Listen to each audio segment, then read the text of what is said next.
ರಾಷ್ಟ್ರಪತಿ ದ್ರೌಪದಿ ಮುರ್ಮು ಇಂದು ದೆಹಲಿಯಲ್ಲಿ ನಡೆದ ರಾಮ್ ಮನೋಹರ್ ಲೋಹಿಯಾ ಆಸ್ಪತ್ರೆಯ ಘಟಿಕೋತ್ಸವ ಕಾರ್ಯಕ್ರಮದಲ್ಲಿ ಮಾತನಾಡಿದರು.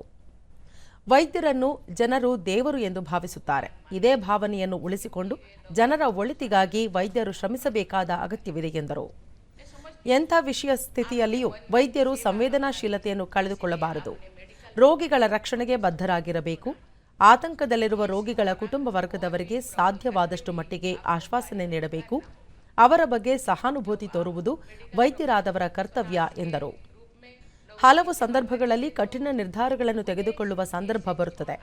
ರೋಗಿಗಳ ಕುಟುಂಬದವರನ್ನು ಆ ಸಮಯದಲ್ಲಿ ಸಮಾಧಾನಪಡಿಸುವ ಜವಾಬ್ದಾರಿ ಕೂಡ ವೈದ್ಯರ ಮೇಲಿದೆ ಎಂದು ರಾಷ್ಟ್ರಪತಿ ಹೇಳಿದರು. ಎಲ್ಲ ವೈದ್ಯರು ರೋಗಿ ಗುಣಮುಖರಾಗಲಿ ಎಂದೇ ಚಿಕಿತ್ಸೆ ನೀಡುತ್ತಾರೆ. ಆದರೆ ಚಿಕಿತ್ಸೆ ಫಲಕಾರಿಯಾಗದೆ ರೋಗಿ ಸಾವನ್ನಪ್ಪಿದರೆ ವೈದ್ಯರ ಮೇಲೆ ಹಲ್ಲೆ ಮಾಡುವ ಪ್ರಕರಣಗಳು ಹೆಚ್ಚುತ್ತಿವೆ. ಇದು ಕಳವಳಕಾರಿ ಎಂದ ರಾಷ್ಟ್ರಪತಿ ದ್ರೌಪದಿ ಮುರ್ಮು, ವಿಜ್ಞಾನದಲ್ಲಿ ಎಲ್ಲ ಸಮಸ್ಯೆಗಳಿಗೂ ಪರಿಹಾರ ಇಲ್ಲ ಎನ್ನುವುದನ್ನು ಜನಸಾಮಾನ್ಯರು ಅರಿತುಕೊಳ್ಳಬೇಕು ಎಂದರು. ಎಲ್ಲ ಕ್ಷೇತ್ರಗಳಲ್ಲಿಯೂ ಮಹಿಳೆಯರು ದಾಪುಗಾಲು ಇಡುತ್ತಿದ್ದಾರೆ. ವೈದ್ಯಕೀಯ ಕ್ಷೇತ್ರದಲ್ಲಿಯೂ ಹಿಂದೆ ಬಿದ್ದಿಲ್ಲ. ಇದು ಅತ್ಯಂತ ಹೆಮ್ಮೆಯ ವಿಷಯ ಎಂದ ರಾಷ್ಟ್ರಪತಿ, ಮಹಿಳಾ ಸಶಕ್ತೀಕರಣಕ್ಕಾಗಿ ಕೇಂದ್ರ ಸರ್ಕಾರ ರೂಪಿಸುತ್ತಿರುವ ಯೋಜನೆಗಳ ಕುರಿತು ಶ್ಲಾಘನೆ ವ್ಯಕ್ತಪಡಿಸಿದರು. ಕಳೆದ 10 ವರ್ಷಗಳಲ್ಲಿ ವೈದ್ಯಕೀಯ ಕ್ಷೇತ್ರದಲ್ಲಿ ಕ್ರಾಂತಿಕಾರಿ ಬೆಳವಣಿಗೆಯಾಗಿದೆ. ಮಹಿಳೆಯರ ಆರೋಗ್ಯಕ್ಕೂ ಕೇಂದ್ರ ಸರ್ಕಾರ ಹಲವು ಯೋಜನೆಗಳನ್ನು ರೂಪಿಸಿದೆ.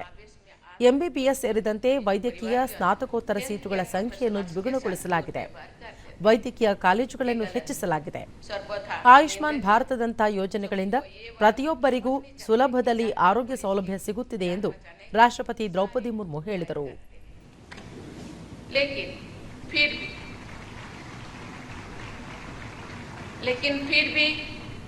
यदि कई अप्रिय घटना हो जाती है, इसके लिए डॉक्टर या अस्पताल के कर्मचारियों के साथ दुर्व्यवहार नहीं करना चाहिए. कोई भी डॉक्टर अपने मरीज का अहित नहीं चाहते हैं, लेकिन कई बार विज्ञान में भी सारे समाधान उपलब्ध नहीं होते. अमेरिका में भारतीय मूल के डॉक्टर पॉल कलानिधि की आत्मकथा